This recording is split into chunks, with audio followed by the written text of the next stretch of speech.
Hey, this is Matt once again. Welcome back to another video. And this is a paid request for Masi. Thank you so much for that. For those interested in requesting type of videos, whether it be a topic, reaction, commentary, review, re-review, random thoughts, commentaries, tier lists, rankings, video game playthroughs, whatever the case may be, the movie review, re-review, whatever. Feel free to send it either directly to my PayPal. I do have a Patreon and CashApp, and I will get to them as soon as I can. People have asked about those. I'll get to the requests as soon as I can. Links are down below in the info box, and for those who did, thank you so much. Now, MaXXXine is a 2024 film, which is the third part of this trilogy. That, to be honest, the first one, X, I did not like at all. Pearl, I did not bother seeing because I didn't care. But this one, like I said, was a paid request. And I will say, to be honest, at the end of the day, I didn't mind it. I liked it for what it was. It's definitely more because of style over substance. I did like the sound and the look of the movie. I did like some of the actors involved. There's a lot I did like about it. I just think that the third act, I don't know, it felt almost anticlimactic. And considering a part of this movie is about a serial killer, there's not a lot of killings in the movie. There's not as much gore as you would think, and there's not as much of that. Like, that aspect almost at times felt in the backdrop. Because there's a character played by Kevin Bacon that I honestly thought got more limelight than the killer did. Which made things feel a bit weird, unfocused type of thing to the movie. Maybe that's just me. And I'm sitting there going, where's this killer? I mean, really, you only see him kill one person on screen. Technically two, but they're kind of on screen, but not really, because you see them, but then it's still off screen. And then one, it's a aftermath. You see a reveal of what happened to this person, but an actual on-screen kill, you only see really one, which was kind of surprising considering you see a film like X, which definitely had a lot more on-screen kills compared to this. But Maxine, played by Mia Goth, which her character was in X. She was the one who, of course, was the last survivor of this group who made adult films, and they came across this place in the middle of nowhere, and they decided to make an adult film there, and then the old woman just decided to start killing people because she was horny. It's really what it is. Obviously, it's many years later. It's 1985. She's in Hollywood. Like I said, she's a daughter of a preacher man. And she was in the porn industry, but she really wants to break into acting. So she auditions for this horror film. And she does a good acting performance, but is able to show her breasts. We don't get to see them, sadly, but she shows it to the people who need to see them.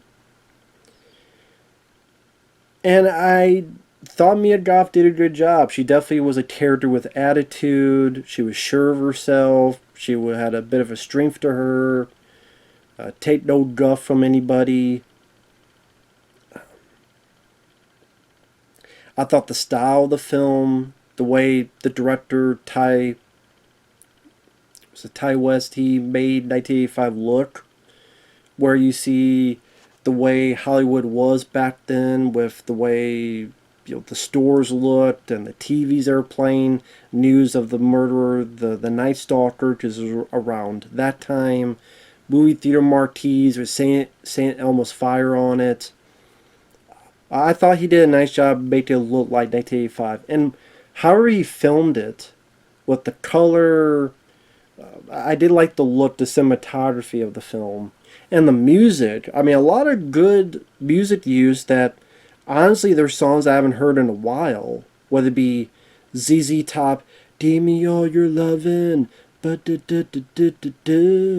give me all your lovin'. It's been a while since I've heard that song used in the movie. Same with at the end credits, Betty Davis eyes. Do do do do do do do. It got Betty Davis eyes. Do do do do. I'm doing a horrible job with it, but yeah, Betty Davis's eyes and St. Elmo's Fire, the theme song, Man in Motion, gets used in a very satisfying scene, which I'll get to. But yeah, I really did like the soundtrack used. Even the score at times has a synthesizer uh, aesthetic to it, which was appropriate. The acting, I didn't mind the guy that played her friend at the video store. Which, yeah, you get the idea that he's gay, but they don't try to make it a message or anything. It's just, that's just who he is. And he works at an adult video store. And I thought he worked well with her. I kind of wish he was in the film more. Kevin Bacon plays this slimy southern private investigator that's been hired to find her. That you realize he's kind of been hired by the bad guys. And he sounded like if Foghorn Leghorn decided to be a PI. Some may view him as being a bit over the top, but I didn't mind him. I mean, he was, but at the same time, he was kind of fun to watch, to listen to, at least to me. But like I said, there are times where it felt like he got more screen time than the killer. I mean, there's a whole foot chase bit on a Hollywood lot by the Psycho House and the Bates Motel. Because she does the audition for this horror film. She gets hired for it. And the director, she tells me a Goth about how, we gotta not lose it in Hollywood, and we only got one chance, and this is a beast, and the beast, we're gonna spit you out. Spit you right back out, and you'll never get another shot. And whatever you got going in your life, make sure you get it done so we get started and make this film and really make things cook.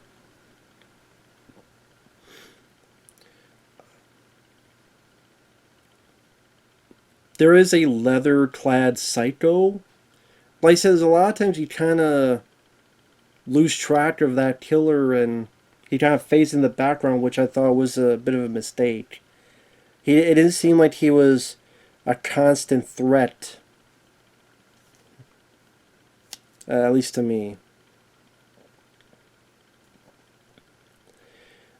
Like I said, I didn't mind the way it was directed. At certain times, you have split screens. Didn't use the soundtrack like, you're my obsession, you're an obsession. Seeing the old news programs about the satanic serial killer, the Night Stalker, and all this other stuff.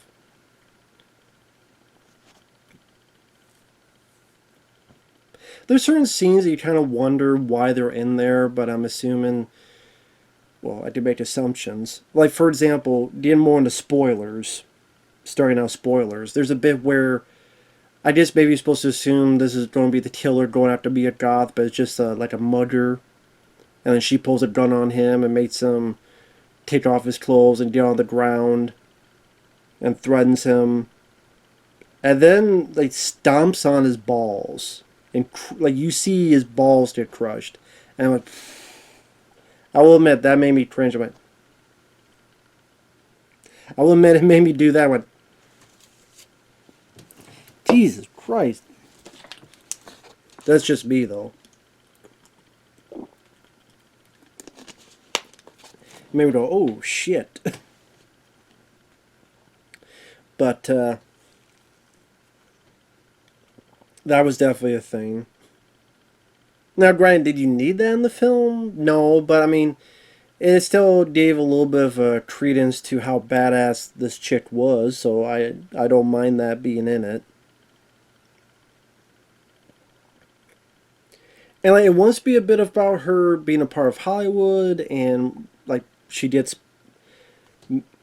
latex on for this makeup effect later. Although the effects lady is an idiot, this is a person that's never dealt with this before, so leaves her alone to do whatever the hell she's doing.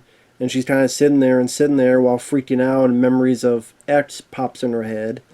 But like any effects person with any salt would not leave a newbie unattended unless she has the same credentials as that stupid prop lady on Rust, the Alec Baldwin film.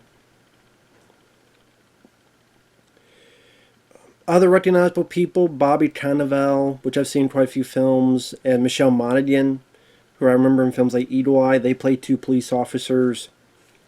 Because some of the women who Mia Goth knew, they end up dead. They have like a satanic burn mark on their cheek.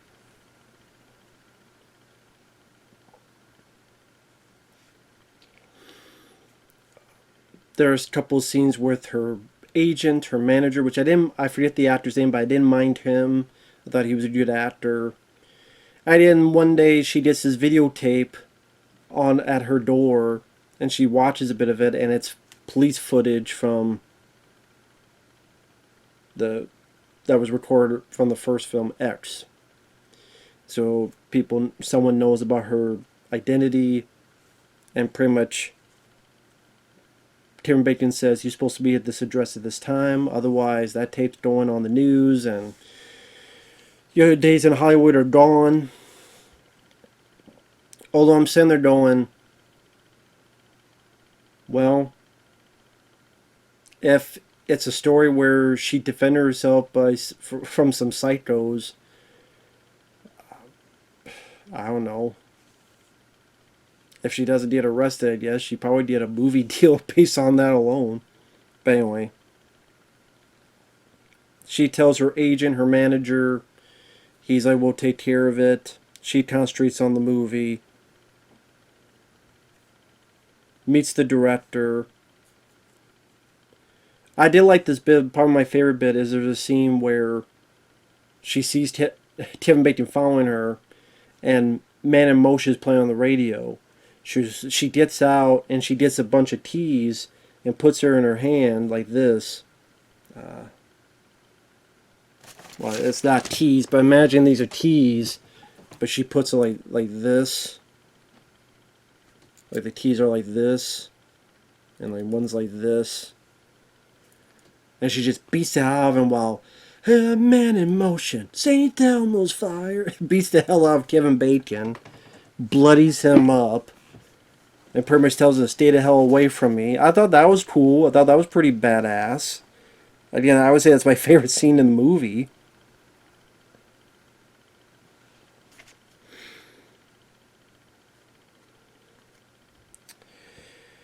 But then pretty soon after, again, spoilers, her friend at the video store, he gets killed pretty brutally. He gets like cut in the back of the neck and sliced on his face, his eye, and then stabbed a bit.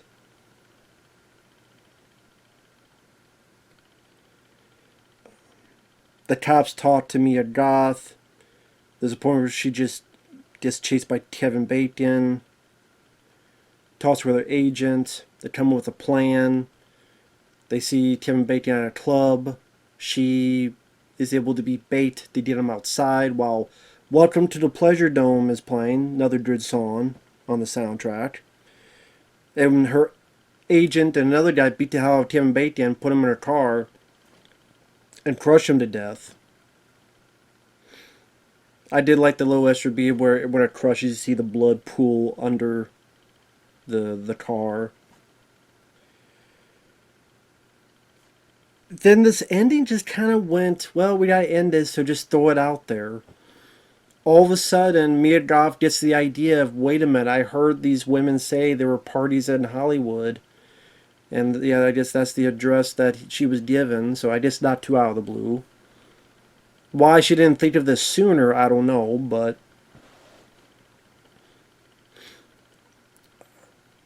she goes there, and ta-da, it's her father. Because he's tired of the sin going on in Hollywood that's corrupting people, including his own daughter.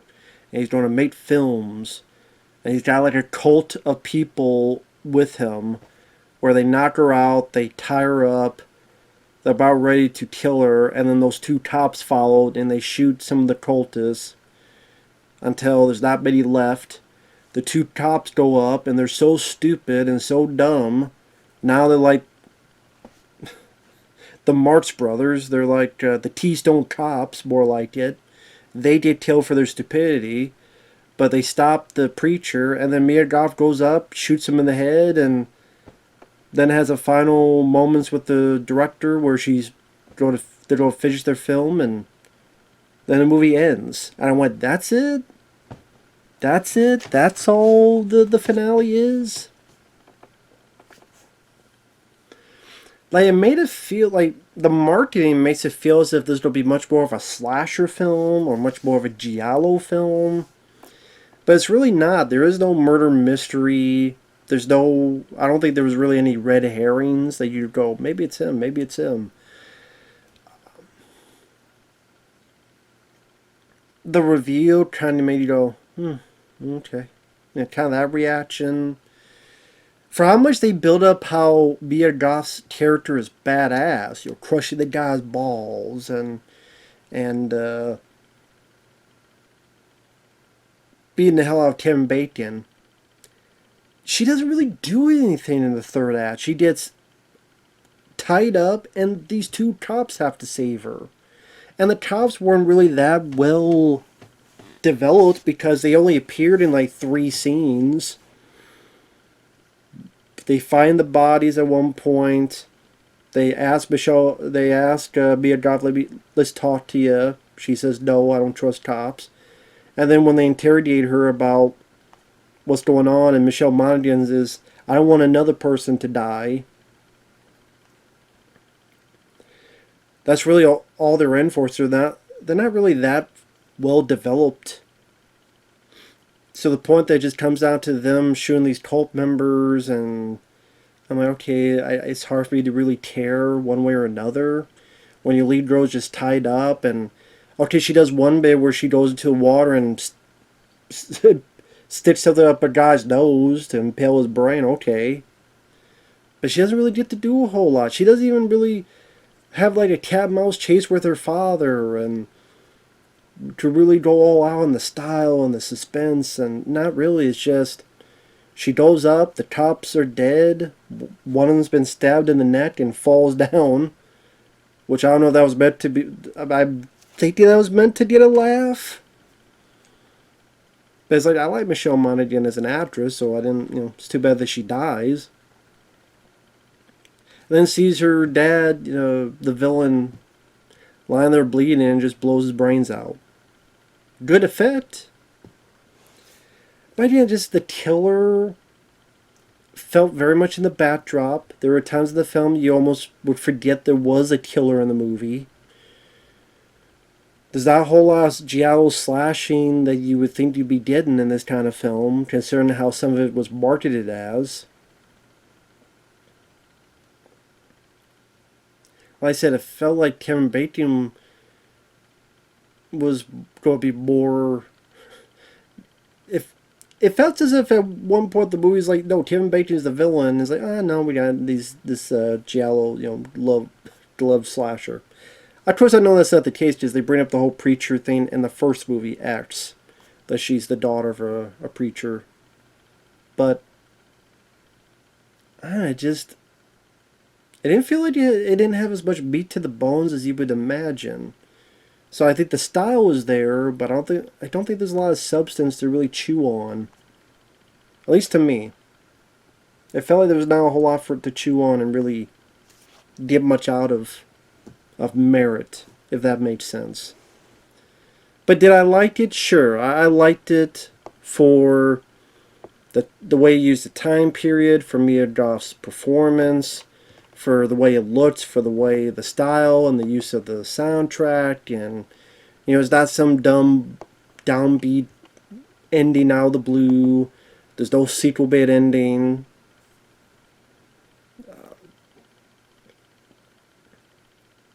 But yeah, it's one of those things that you would think the director was building them up a bit more. It felt like it kind of fell apart in the third act. Kind of like, oh, that's it. I tried, but just like, oh, that's it type of feeling went in my brain about that. I'm like, okay. I don't know. Maybe it tried to do too many things, whereas it's about Hollywood, but then it's about her past, but then we got to reference the film X, but then we got the Foghorn Leghorn, Kevin Bacon there. I don't know. Maybe it's a little bit too many ingredients put in to spice things up. I don't know. But I did like it. I did like it for what it was. Didn't I hate the film? So take that for you will. Thanks for watching. Take care. And we'll see you guys later. Bye-bye for now.